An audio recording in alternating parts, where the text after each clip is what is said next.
31 de octubre del 2013, ¿qué tal? Muy buenos días, bienvenidos todos a su programa Contacto Directo. Hoy estarán con nosotros Mauro Andino, presidente de la Comisión de Justicia de la Asamblea Nacional. De acuerdo a la Constitución, ¿es posible despenalizar la mala práctica médica? También estará con nosotros Paco Moncayo, exalcalde de Quito. ¿Funcionan las candidaturas de unidad?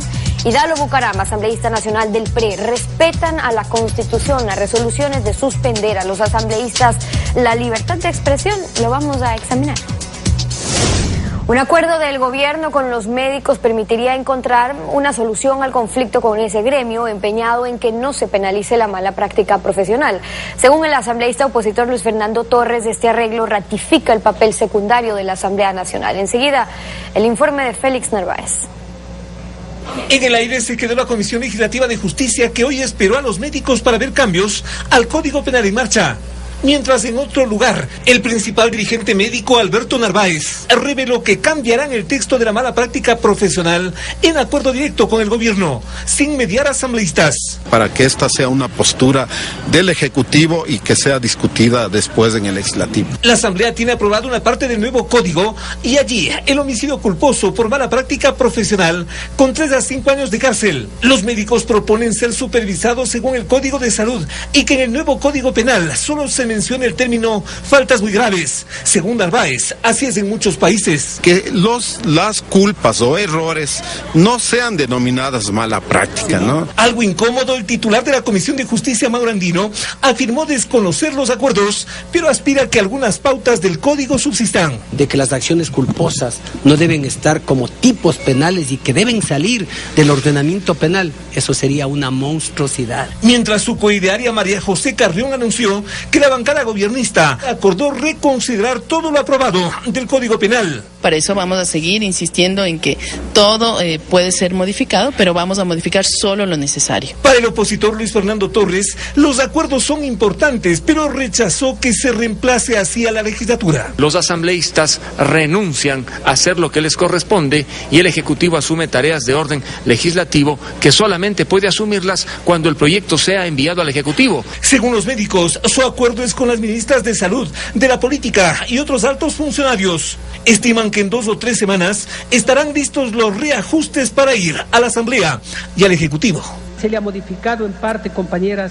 Elecciones son las últimas bajo el régimen de transición de la Constitución de Montecristi y este hecho marcará la dirección de algunas candidaturas y alianzas con miras al 2017, Alfredo. Buen día, ¿cómo te va? Muy bien, Estefi, buenos días a todos. En efecto, en este panorama destaca la última reelección del alcalde de Guayaquil, Jaime Nebot, el despliegue de Alianza País para apuntalar al sucesor del presidente Rafael Correa y el desafío de reforzar la base de lanzamiento para Guillermo Lasso como líder de la segunda fuerza política a nivel nacional. Los electorados de Guayaquil y Quito, que constituyen aproximadamente el 40% del total nacional, son escenario en estos días de movidas estratégicas en torno a los proyectos de las principales agrupaciones políticas.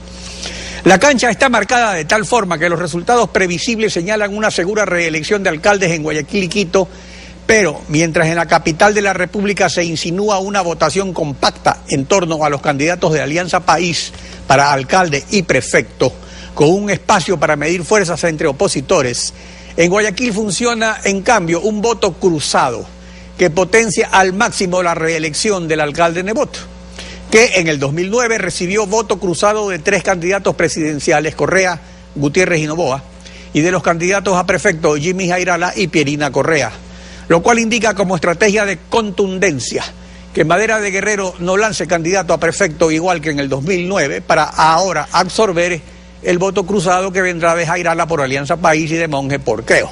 En cambio, en Quito, la situación es totalmente distinta. Frente a la fuerza compacta de Alianza País se miden Creo y Suma, como resultado de la movida maestra del oficialismo de haber permitido a última hora que en las presidenciales del 2013 corra Rodas para disminuir la votación de Lasso, quien sin embargo logró un 24% frente al 5% de Rodas, más 3 asambleístas por Pichincha.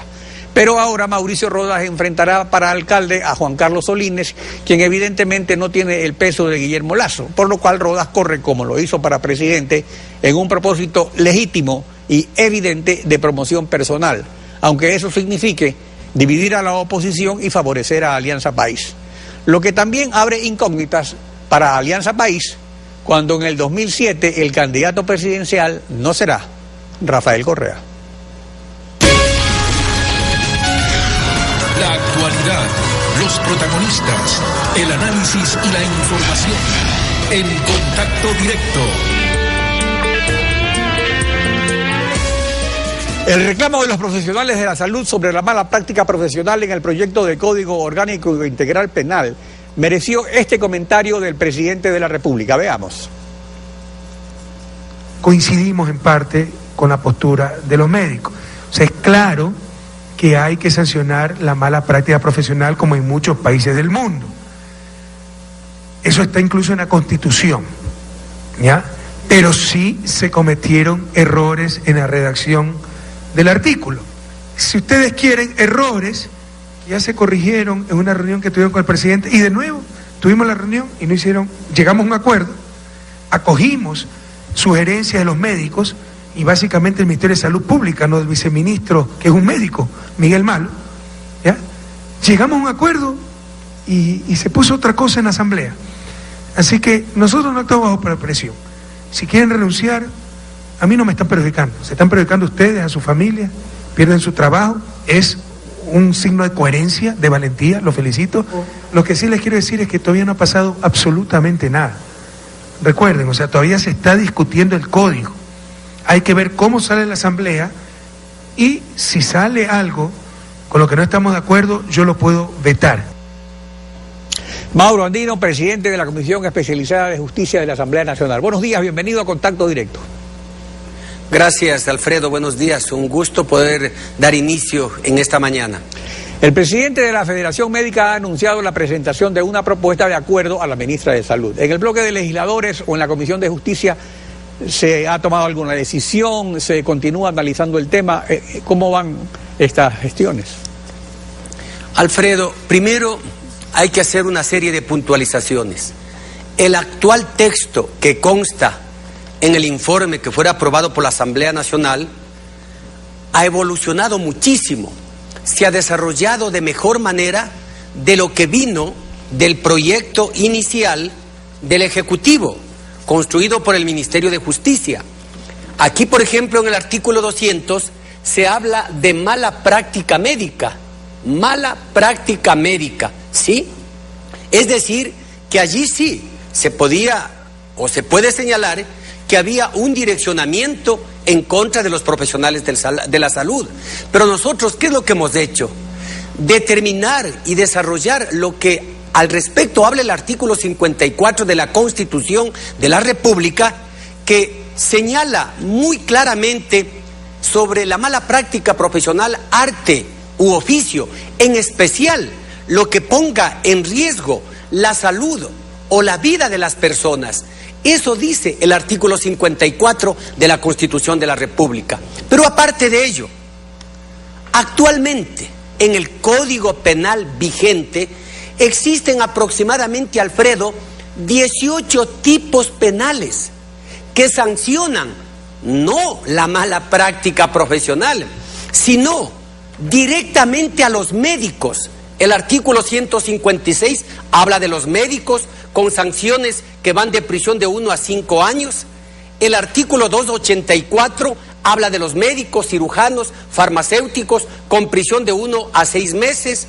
El artículo 293 habla de los médicos, cirujanos, dentistas, obstetriz. El 346 habla de los médicos, cirujanos o practicantes con prisión de 6 meses a 2 años. El 359 del Código Penal, si un facultativo diere un informe en que faltare dolosamente a la verdad, se le privará también definitivamente del ejercicio profesional, El 434 habla igual, penas de privación de 6 meses a 5 años. El 435 será reprimido con prisión de 6 meses a 2 años. El 436, los médicos, boticarios o cualquier persona igual de 6 meses a 1 año, de 1 a 3 años y de 3 a 5 años. El 446 habla penas de prisión de 3 a 6 años, de 4 a 8 años, de 12 a 16 años. Ahora, pero los médicos lo que piden es que se despenalice la mala práctica. Pero ¿qué ocurre? Hay un mandato claro y preciso del artículo 54 de la Constitución. ¿Es entonces posible no aplicar la pena de prisión para la mala práctica médica para la persona que ponga en riesgo la vida de otra o que acabe con esa vida por un descuido profesional? Alfredo, nosotros tenemos que legislar pensando no solamente en los dirigentes o en los profesionales de la salud que hoy, con razón o sin razón, habrán distorsionado o pretenden distorsionar la verdad. Hay que legislar pensando en las víctimas. ¿Cuántas víctimas han perdido la vida? ¿Cuántas personas han generado en su contra lesiones, incapacidad temporal o definitiva por una mala práctica médica, no por un delito doloso? Porque aquí hay que ser muy claros, hay delitos dolosos y hay delitos culposos. Los delitos culposos, Alfredo, cuando existe la falta de cuidado en el deber objetivo, es decir, existe negligencia, existe imprudencia, existe impericia, existe falta de aplicación de los reglamentos. No faltaría en la redacción del proyecto establecer una gradación de la falta de leve a grave y las sanciones correspondientes de acuerdo a la magnitud o la gravedad de la falta. Bueno, es una propuesta que tendría que como ponente yo analizarla y recogerla y someterla a consideración del Pleno de la Asamblea, previamente a que se pueda pedir la reconsideración de lo que ya el Pleno de la Asamblea aprobó. Pero tenemos que garantizar los derechos de las víctimas, porque caso contrario, si vamos a pensar solamente en un determinado sector, entonces también hablemos qué pasa con los transportistas, qué pasa con los ingenieros, qué pasa con los abogados, qué pasa con los maestros, qué pasa, en fin, con los economistas, con los administradores. Cada quien va a querer que se legisle de acuerdo a lo que ellos creen conveniente a sus intereses. Tenemos que legislar de manera general, garantizando derechos de unos y de otros. Pero aparte de ello, no solamente tenemos que hablar de los tipos penales o de las sanciones penales, a lo que hacen referencia en gran medida los dirigentes de la salud. Veamos qué dice también el libro segundo del procedimiento. Allí, por ejemplo, estamos estableciendo nosotros mecanismos muy claros cuando hablamos, por ejemplo, de la prueba. Sí, hay que ver qué dice, por ejemplo, la prueba en el artículo 449. La prueba tiene por finalidad llevar el juzgador a la certeza de los hechos y circunstancias materia de la infracción y la responsabilidad de la persona procesada. De no lograr dicha certeza, el juez tiene que ratificar la inocencia de esa persona. Ahora, pero ¿quién determina el descuido o negligencia? Eso es importante, porque se dice que hay tan pocos casos, pero el problema es que son ellos mismos, los establecimientos hospitalarios, los que rinden los informes, los que certifican si dieron o no bien dado un medicamento. Entonces, ¿cómo se establece esa determinación técnica, pericial, de la responsabilidad de si hubo o no el descuido y hasta qué punto hubo una gravedad en ese descuido? Qué bien que usted topó, Alfredo, el término, cómo se determina la posible responsabilidad de un profesional de la salud por mala práctica médica, negligencia médica o como se lo quiera utilizar el término. Y usted hablaba de un término específico, pericial. Sí, aquí está el artículo 508 que dice reglas generales cuando habla de la pericia. Las y los peritos deben, 1, ser profesionales expertos en el área, especialmente titulados o con conocimientos de experiencia o experticia en la materia acreditados por el Consejo de la Judicatura. Eso quiere decir que tienen que ser médicos profesionales con experticia, con conocimientos. Sí, el informe pericial debe contener como mínimo el lugar y fecha de realización del peritaje, identificación del perito, descripción y estado de la persona u objeto peritado, la técnica utilizada, la fundamentación científica, ilustraciones gráficas cuando corresponda a las conclusiones y la firma. El Consejo de la Judicatura organizará el sistema pericial a nivel nacional, el monto que se cobre por estas diligencias judiciales o procesales. Es decir, que dentro de la indagación previa, dentro de la instrucción fiscal o por desgracia si es que se llega ya a la etapa de la audiencia pública de juzgamiento, allí se tienen que presentar las pruebas de cargo y de descargo y a través de los peritos, sí, médicos especializados que están acreditados en el Consejo de la Judicatura, son los ojos del juez, del fiscal, para decirle: señor fiscal, señor juez, hay mérito, consideramos que se actuó con negligencia, con impericia, con falta de aplicación del deber objetivo de cuidado y en consecuencia usted tiene que tomar la resolución. En todo caso, lo contrario, si no hay mérito, claro, pues tiene que ratificar la inocencia. Elementos objetivos que ya constan en el proyecto y que deben servir dentro de la discusión para que la solución a que se llegue sea satisfactoria para el interés social, que es lo fundamental. No el interés de un partido ni el interés de los médicos, sino de la sociedad. Maurandino. Efectivamente, Alfredo, es un interés general. No podemos de aquí caer en un juego que simplemente porque hoy presiona a alguien, un cierto sector o ciertos dirigentes, nosotros debemos agachar la cabeza y decir: muy bien, legislemos de acuerdo a los intereses de estos sectores, como se hacía en el pasado. No.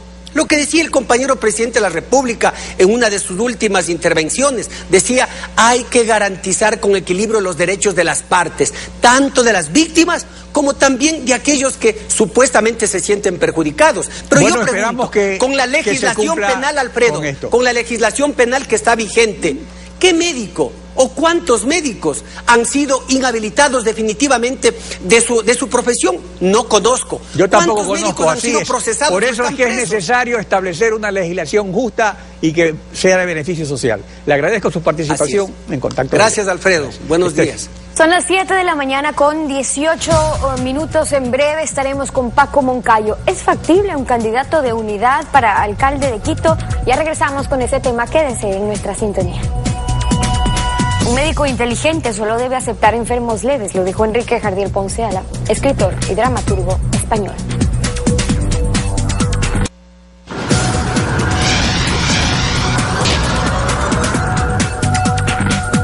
Paco Moncayo, exalcalde de Quito, bienvenido, gracias por estar con nosotros.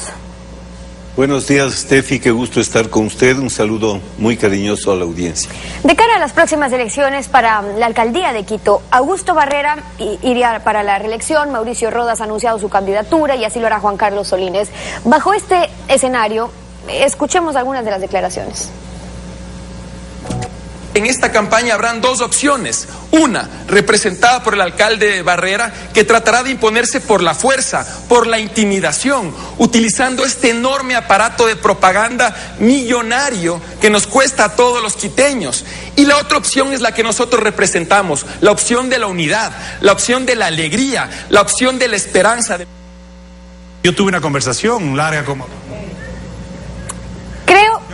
apoyar al más opcionado. En todo caso, creo obtuvo un 26% de respaldo en la ciudad de Quito y nosotros tenemos la responsabilidad con ese gran electorado que nos apoyó en las últimas elecciones y que nos permitió tener 3 asambleístas por la ciudad de Quito en la actual asamblea.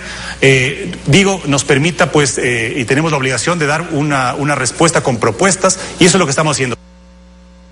Bueno, ahí teníamos las dos posturas, Suma y Creo, hablando de la necesidad de la unidad para competir contra el candidato de gobierno, pero cada uno tiene su derecho legítimo de querer ser alcalde. De su experiencia en las elecciones para alcalde, ¿qué se debería hacer si hay un fin de lograr un candidato único? La verdad, Steffi, es que un candidato único no es lo que le interesa a Quito. A Quito tampoco le interesa una alianza contra Barrera. Lo que Quito necesita y requiere es que un grupo de ciudadanos que quieren regir la vida de la ciudad le hagan una propuesta. ¿Cuál es el proyecto alternativo al de Barrera? Porque si no volvemos a lo de siempre, personas y no ideas, intereses de los partidos, de los grupos y no los grandes intereses de la ciudad. Yo creo que los quiteños vamos a exigir que se debatan los grandes temas, que se debatan los grandes problemas y proyectos de la ciudad y que debatamos también sobre el modelo de ciudad.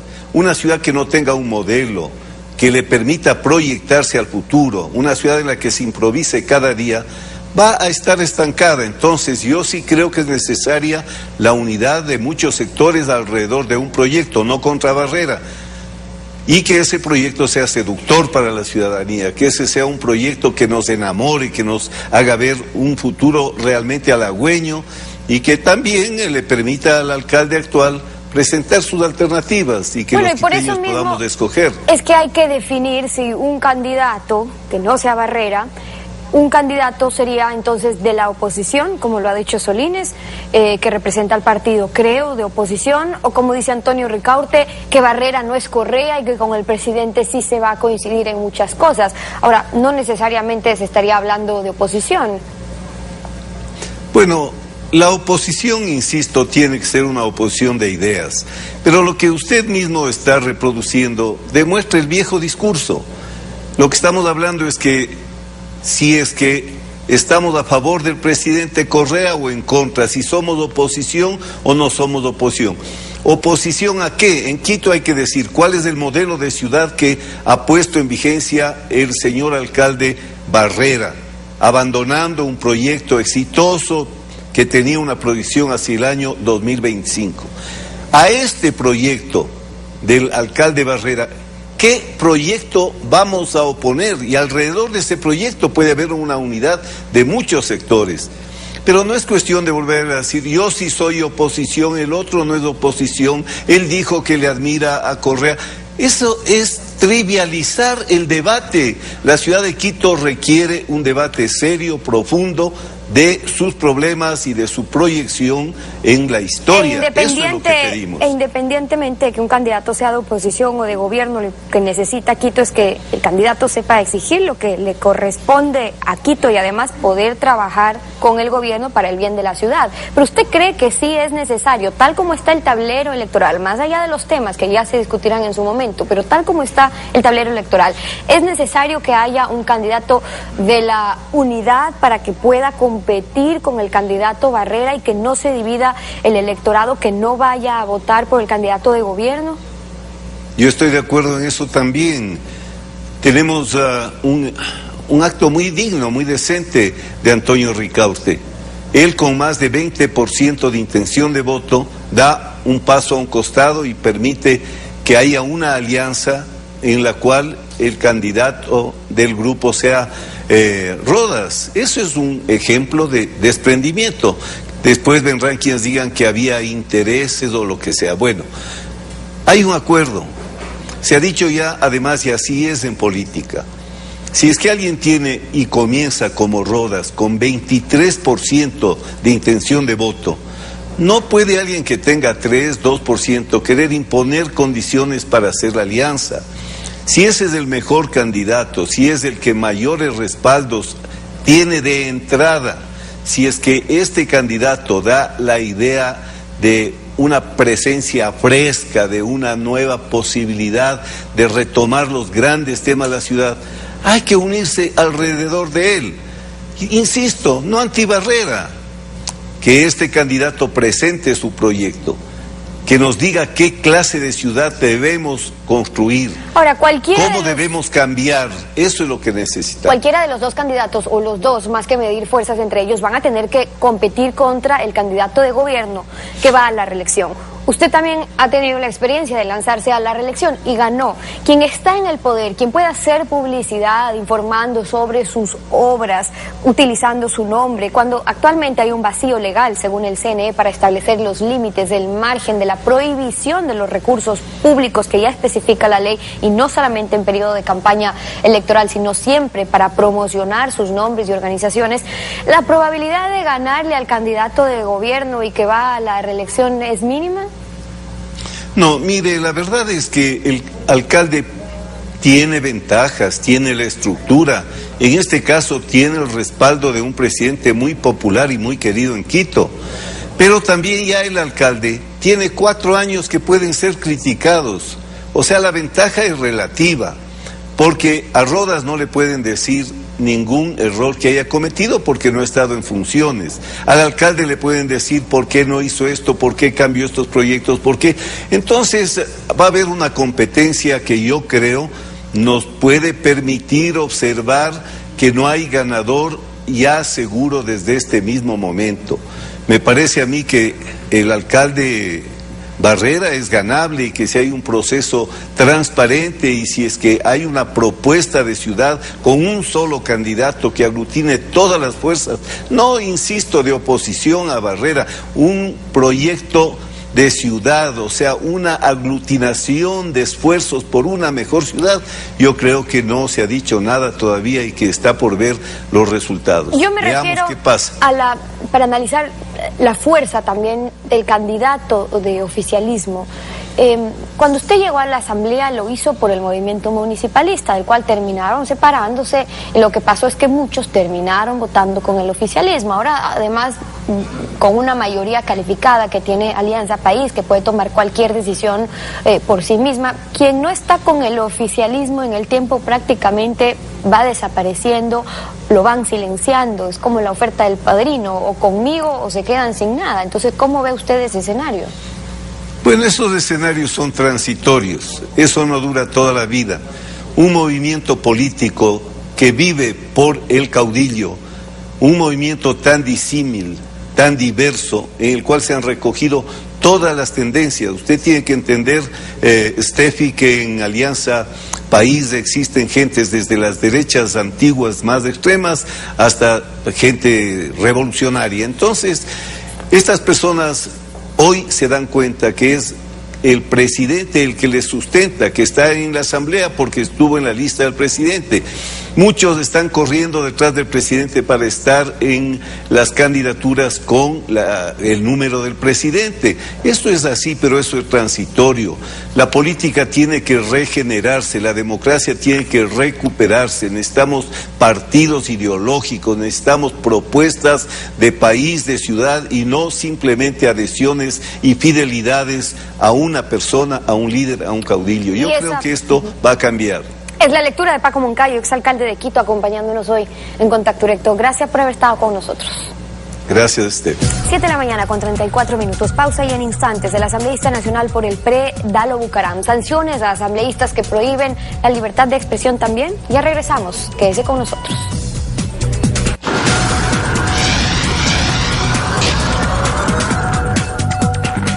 Según el artículo 127 de la Constitución, los asambleístas serán responsables políticamente ante la sociedad por sus acciones y omisiones en el cumplimiento de sus deberes y atribuciones.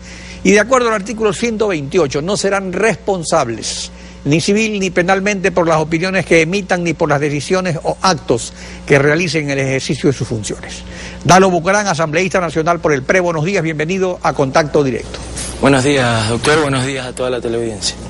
Usted fue sancionado por el CAL y ahora 3 asambleístas de Alianza País por la Comisión de Ética y Disciplina de Alianza País. La sanción es igual, suspensión de 1 mes en el ejercicio del cargo. ¿Cuál es su posición respecto a la despenalización del aborto y a las sanciones contra las asambleístas de Alianza País?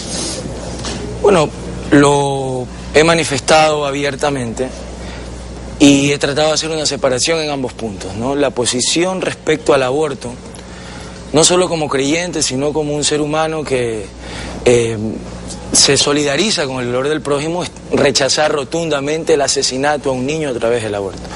Y en eso coincido plenamente con la postura del presidente de la República. Pero como luché por mis derechos cuando fui sancionado injustamente por el CAL, a diferencia de estas asambleístas que han sido sancionadas por su bloque, lo cual viola aún más la Constitución, porque es el CAL el organismo llamado a sancionar dentro del interior de la Asamblea y no el bloque que conforma la mayoría de una Asamblea. El bloque es independiente al Poder Legislativo. Lo manifesté.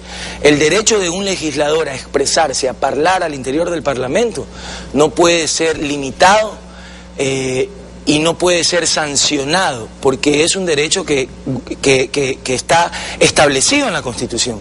Sin embargo, ha pasado el tiempo y 1 mes después el presidente de la República sanciona a estas asambleístas, las tilda de traidoras, las agrede de palabra y de forma y las suspende 1 mes en sus derechos como ellas lo hicieron conmigo. Entonces, con la misma fortaleza que defendí mis derechos a expresarme al interior del Pleno, hoy tengo que defender el de estas asambleístas.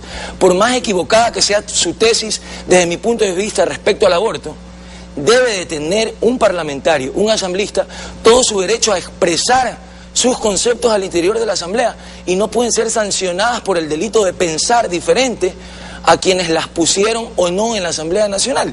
Bueno, no dice que no es por pensar diferente, sino porque rompieron la disciplina del bloque. En todo caso, usted, por otra parte, solicitó que se sancione a la presidenta de la Asamblea de acuerdo al artículo 165, numeral 6 de la Ley Orgánica de la Función Legislativa, por expresarse con términos ofensivos, discriminatorios o que inciten al odio en las sesiones del Pleno. ¿Qué tratamiento le dio el CAL, que según la Ley Orgánica de la Función Legislativa puede sancionar a los delegadores? También es lo lamentable que viene sucediendo en el país. Se sigue imponiendo en el Ecuador la ley del embudo. Mientras quien les habla fue sancionado por decirle a los asambleístas del país que dejen de obrar y practicar con doble moral, y que quien quiera dar clases de moral, quien quiera dar lecciones de moral, es mejor que le ponga traje a su moral, o que es mejor que ande desnudo.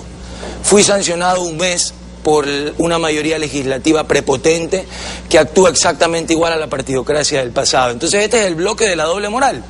Hoy, después de que todos los ecuatorianos fuimos testigos, que la presidenta de la Asamblea salió con términos vulgares y soeces a incitar el odio entre ecuatorianos, el CAL ni siquiera analiza mi denuncia y la manda al archivo sin darle ningún tratamiento, cuando las expresiones del asambleísta que nos preside se incitan al odio entre ecuatorianos.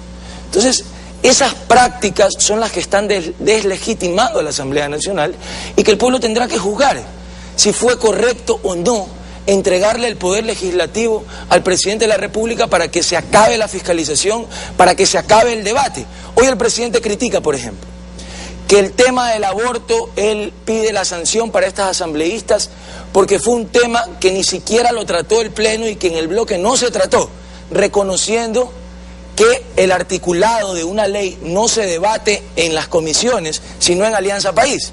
Él sale públicamente y dice, el bloque nunca trató el tema del aborto y ellas lo incluyeron. ¿Y qué pasó con la Superintendencia de Comunicación? ¿Acaso no fue creada de la misma forma? Nunca se debatió en el Pleno, nunca se debatió en las comisiones y fue el ponente el que finalmente lo puso. Lo mismo con las renuncias obligatorias que crearon en la Ley de Servicio Público. Entonces, hoy pasa lo contrario. Claro, a usted se lo sancionó de acuerdo al artículo 165 de la Ley Orgánica de la Función Legislativa, por maltratar de palabra a sus colegas y a las asambleístas de Alianza País, según el artículo 47C, suspensión de los derechos de afiliado por tiempo máximo de 6 meses, es lo que se le aplica ahora, por otro lado, a las de asambleístas de Alianza País. Y estos derechos de los afiliados, según el artículo 7 del Estatuto Orgánico de Alianza País, comprenden, dice, expresar libremente sus opiniones al interior del movimiento y participar en la adopción democrática de sus decisiones a través de los organismos y mecanismos institucionales previstos para el efecto. O sea que eso es la sanción que se les ha dado. ¿Dónde queda entonces la libertad de expresión que garantiza la Constitución? Primero me reitero en que jamás ofendí de palabra a ninguna de las compañeras que están al interior de la Asamblea porque provengo de una mujer y sé respetarlas. Sencillamente fui sancionado para perseguirme y ser la cabecilla de indias para que el resto de asambleístas tengan temor, como ha sucedido, y ningún asambleísta de oposición ni del oficialismo hoy tienen miedo de dar sus expresiones, sea en la Asamblea o sea fuera de ella. Entonces deberían de hacerle una reforma a lo que mandan los estatutos de Alianza País, que pueden dar su criterio libremente después de haber acordado con el presidente cuál es su postura, porque a esta señora se las está sancionando por pensar. No hay otra versión, no es verdad lo que dice el presidente, que actuaron contrariamente a la decisión del bloque. ¿Quién es el bloque? El bloque es el criterio del presidente de la República, porque pueden pensar diferente, como fue un sinnúmero de asambleístas que hoy están enmudecidas, que hoy ya no defienden al género, que no les importa que las insulten y les llamen traidoras, y ya no dicen absolutamente nada. Una de ellas, su vicepresidenta Rosana Alvarado, que mandó a todo el mundo a confesarse y a dejar de ser hipócritas y que había que aprobar el aborto, lo dijo en la asamblea anterior, y hoy está mudita para no ser sancionada y poder seguir en los negocios que tiene el Estado. Bueno, en todo caso, esas son las consecuencias que usted ve al interior de la Asamblea. Gracias por su participación. Gracias a usted, doctor, por la oportunidad. Buenos días. Estefi, vamos a despedir. Así es, estamos concluyendo ya esta emisión de Contacto Directo. A ustedes, gracias a su sintonía. Nos volvemos a encontrar mañana. Alfredo, contigo el lunes. Hasta el lunes. Chao.